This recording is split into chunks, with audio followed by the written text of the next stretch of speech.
Saudaraku sekalian yang kekasih, saya mengharap dan saya menghimbau dan saya mengajak saudara, saya mendorong saudara untuk mencari Tuhan dengan sungguh-sungguh selagi atau selama kita masih memiliki kesempatan mencari Tuhan. Ya. Selama kita masih memiliki kesempatan mencari Tuhan, saudara. Ya. Jadi selama kita masih memiliki kesempatan, kita mencari Tuhan. Mungkin kalimat semacam ini sudah biasa saudara dengar. Tetapi terus terang banyak orang tidak memahami maksudnya atau bahkan salah mengartikannya. Mencari Tuhan cukup dengan ke gereja, ya, melakukan ibadah liturgi. Nah, untuk para teolog sudah merasa mencari Tuhan karena sudah sekolah teologi. Mereka menggali ilmu tentang Allah, sudah merasa mencari Allah. Ini salah, saudara, atau tidak tepat. Mencari Allah harus dimulai dari hati yang haus akan Tuhan. Haus untuk mengalami perjumpaan pribadi.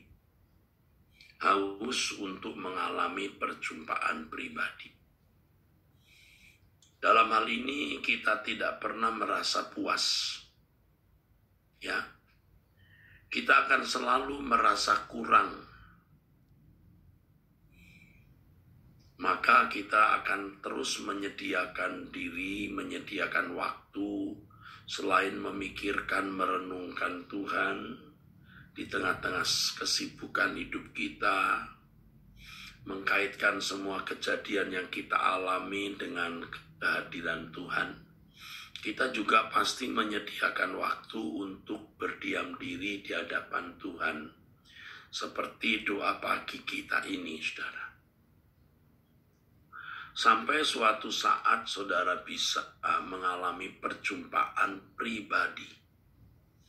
Ini sifatnya benar-benar supranatural, saudara. Karena Allah itu memang adikodrati, di luar kodrat. Allah itu transenden, melampaui akal kita. Maka perjumpaan seperti ini betul-betul dalam tanda kutip itu misteri, seperti mistik besar. Tapi kalau mistik itu kan bohong. Ini misteri yang besar, saudara. Nah, ketika saudara mengalami perjumpaan pribadi ini, saudara akan mengerti tentang dan menghayati bahwa Allah itu hidup, Allah itu hadir. Ibrani pasal 11 ayat 6, saudaraku. Kalau kita sungguh-sungguh mencari Allah dan meyakini Dia ada, kita akan mendapat upah. Upahnya bukan sekedar kita ini dapat berkat jasmani, pertolongan Tuhan dari masalah ekonomi atau kesehatan. Tetapi kita menemukan Allah sendiri. Ibrani 11 ayat yang ke-6. Kita menemukan Allah sendiri. Dan saya tentu bicara atas nama Tuhan yang menyuruh saya untuk memimpin doa ini, saudara. Tuhan tidak terlalu persoalkan apa dan bagaimana pengetahuan saudara tentang Dia. Ya, walaupun itu penting, bisa dikatakan wajib mutlak. Tapi yang lebih mutlak dari itu perjumpaan dengan Allah, saudara. Kalau harus menunggu memiliki ilmu teologi yang tinggi, tidak ada orang masuk surga, saudara. Kalau hanya mau menalar Allah, Allah tidak terhormat, saudara. Allah menjadi tidak terhormat. Dan banyak orang tanpa sadar menganiaya Allah dengan pikirannya. Menalar Allah, mempercakapkan tentang Allah, memperdebatkan tentang Allah. Tetapi dia tidak mencari Tuhan dan mengalami perjumpaan pribadi. Tadi sudah saya katakan perjumpaan pribadi ini benar-benar misteri. Karena ini supranatural. Allah itu adikodrati. Dan itu hanya bisa dirasa oleh orang tersebut. Dan ketika kita mengalami perjumpaan dengan Allah, saudara, benar-benar kita gemetar, saudara.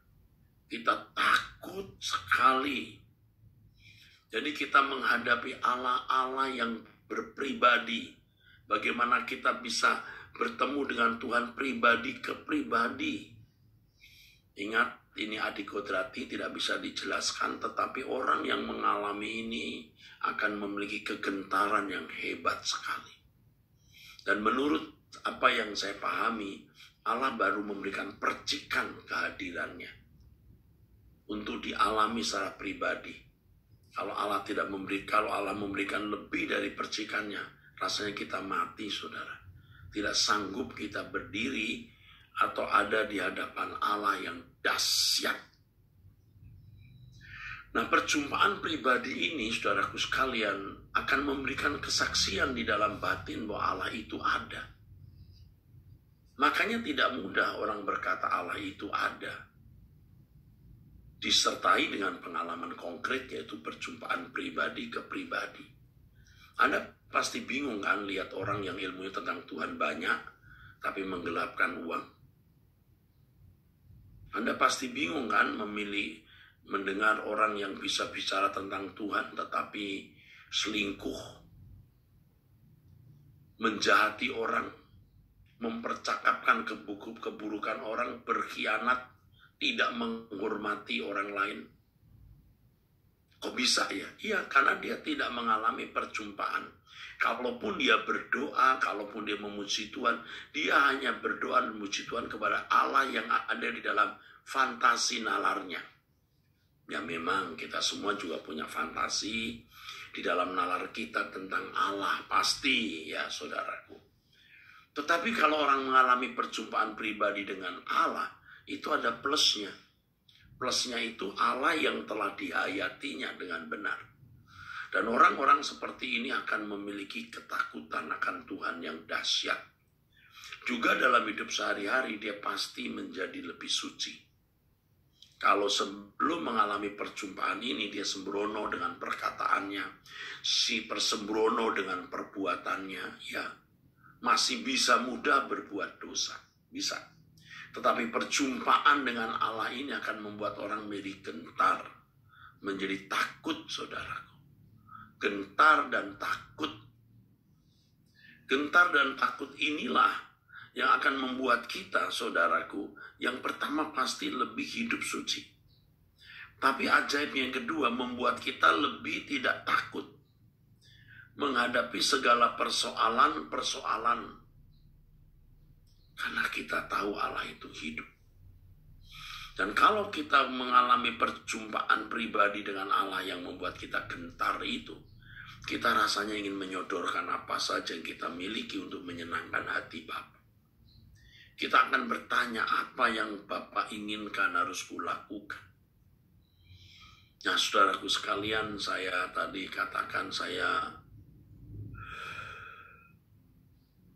mengatakan kepada saudara bahwa saya mendorong, saya mendoakan, oh Tuhan tolong, saya menghimbau saudara mencari wajah Tuhan. Makanya selain doa pagi ini, kalau saudara punya waktu, saudara meditasi, mencari wajah Tuhan. Kalau Tuhan itu hidup, Tuhan itu ada, mestinya kita alami. Bukanlah hanya memaknai kejadian demi kejadian sebagai perbuatan tangan Tuhan. Itu pasti. Peristiwa-peristiwa hidup yang kita alami, kita yakin itu ada campur tangan dan kehadiran Allah. Kita memaknainya begitu. Tapi kita betul-betul bertemu dengan pribadi ini. Seperti Abraham bertemu dengan Elohim Yahweh, seperti Musa bertemu dengan Elohim Yahweh, saudaraku. Seperti tokoh-tokoh iman bertemu dengan Elohim Yahweh. Kita juga mesti ketemu dengan Bapa, yaitu Yahweh yang Maha Kudus tersebut. Saya himbau kepada saudara-saudara yang sekarang ikut berdoa, para mahasiswa STT Ekumene, kepada para dosen-dosennya, jangan puas diri dengan ilmu teologi yang Anda semua miliki. Tapi Anda harus mencari Tuhan sampai menemukan Tuhan. Mengalami perjumpaan pribadi dengan Allah. Dan perjumpaan seperti ini akan mengubah hidup kita. Saudara, perjumpaan pribadi seperti ini membuat kita makin haus. Kita haus akan Allah. Gak pernah kita puas dengan apa yang kita pahami tentang Dia. Ya saudara, kalau hanya menalar Allah, kita juga memang punya kehausan untuk punya ilmu lebih banyak. Supaya bisa bicara lebih pintar, berdebat lebih cakap. Tapi kalau menemukan pribadi Allah, itu mengisi jiwa kita. Mengisi batin kita. Kita haus. Dan Allah yang tidak terbatas itu, saudara, terus bisa kita teguk seperti air. Dan alami Allah itu. Sampai tingkat Anda bisa tidak takut mati sama sekali. Karena tahu Allah itu ada, Allah itu hidup. Tidak takut sama sekali menghadapi apapun. Oke, saudaraku sekalian, saya ulangi. Ibrani 11 ayat 6. Tapi tanpa iman tidak mungkin orang berkenan kepada Allah, sebab barang siapa berpaling kepada Allah, ia harus percaya bahwa Allah ada dan bahwa Allah memberi upah kepada orang yang sungguh-sungguh mencari Dia. Ada pernyataan, Pak, apakah perjumpaan itu apa dilambangkan dengan bisa berbahasa roh, Pak? Tidak. Ya, tidak harus. Pak, apakah kalau kita mengalami perjumpaan pribadi dengan Allah, kita harus hidup kudus dulu? Harus hidup kudus. Kalau belum kudus, Allah tidak mau menemui kita, Allah menemui kita.